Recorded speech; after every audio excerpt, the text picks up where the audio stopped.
During the school shows, we have to coordinate with the schools, the teachers.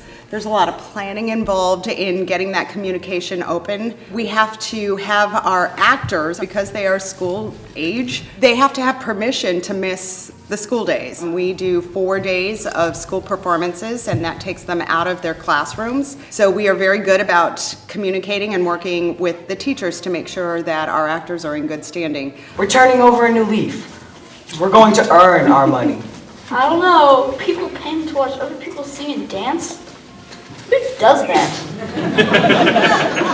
New Bern Civic Theater has been doing school performances since the 80s. I think we all agree we have to credit June Yates. Yeah. June Yates, over the course of how many years, created this system through effort and experience, constantly improving the process to where it's almost flawless, right down to how we handle our buses, how they park, getting permission, all of that. The very first thing that we do is we pick the show, whatever the children's show is. So once we have that together and we have the dates that school performance is going to happen, we write our letters and we put together the packets for the teachers to indicate that this field trip is happening.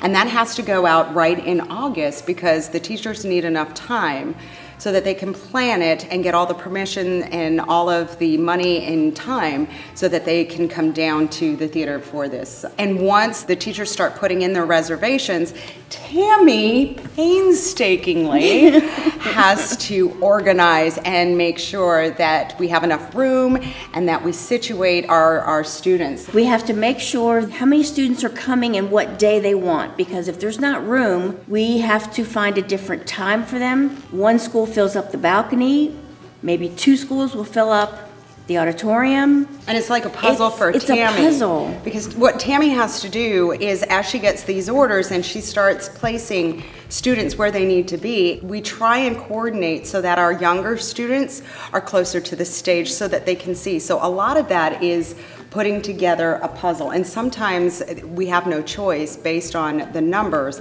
Sometimes our younger students do end up in the balcony. Hello, everybody. Did you miss me?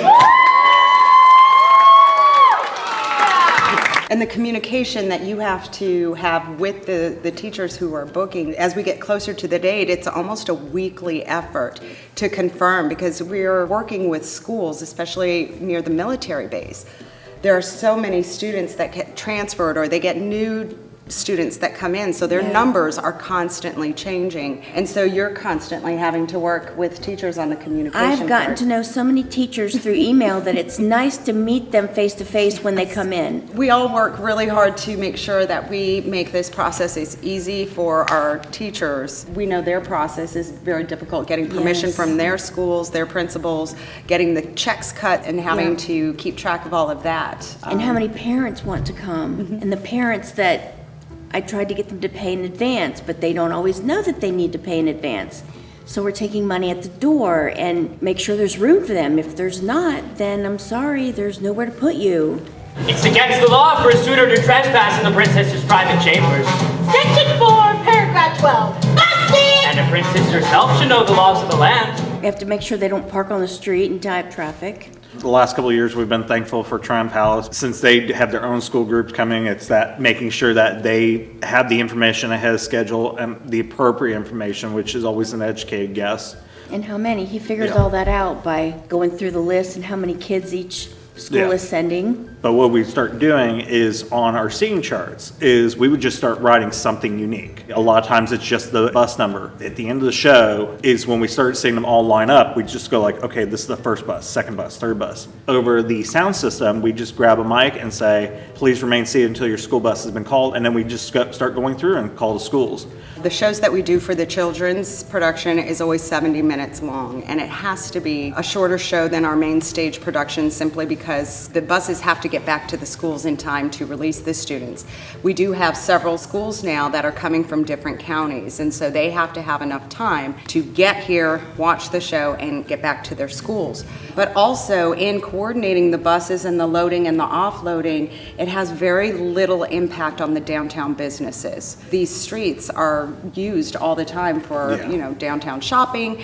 So through this process, we have found a really good way to safely and effectively unload and get the kids in and out without having a major impact on our downtown area. Stop, Chief! Scandal! Outrage! Scandal! Let's not be too hasty. We have one volunteer that runs out to the buses and gives them a card, tells them where to park and how to get there and how to get back.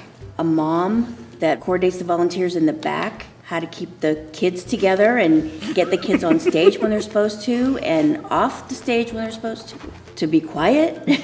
Yeah, we have a lot of saints who come. We do. We couldn't do this without parent volunteers. Absolutely not. During a regular main stage public performance, you have ushers, house manager, you have your backstage, your tech, you have your regular production team. But in order for us to successfully present a children's show to our public schools, we need extra volunteers to handle the logistics. And that the people is why he got caught up and dropped by.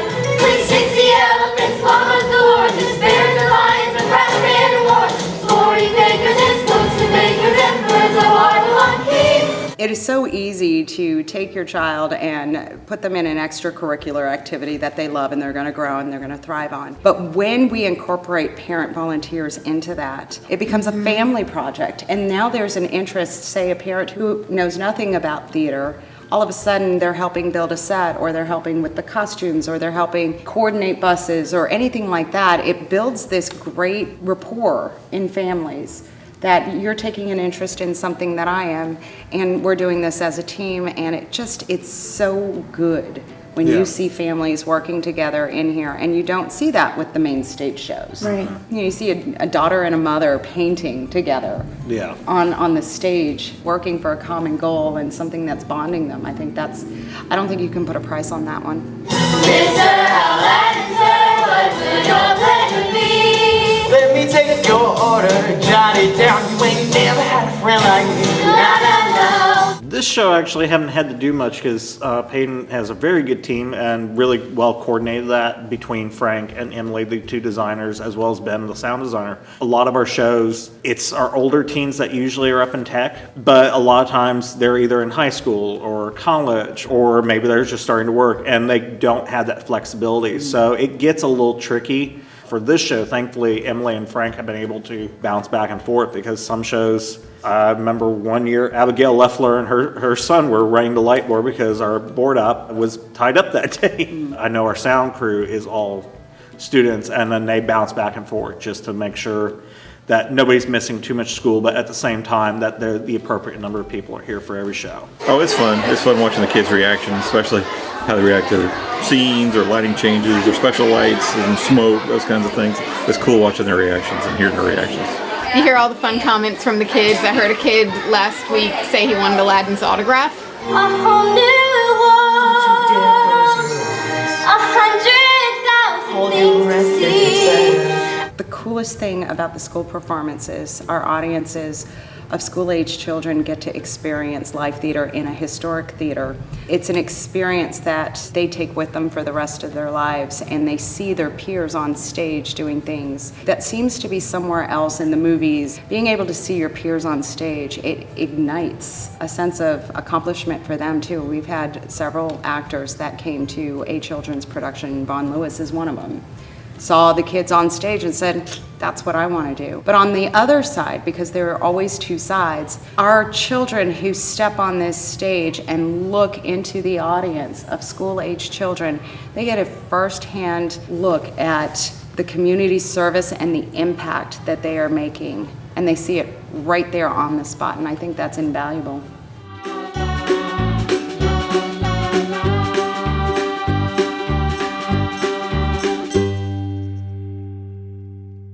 Nobody likes you. Sorry. She had to say it. And I want a clip of that. All right, so that I can move that I think is an ending for me. over.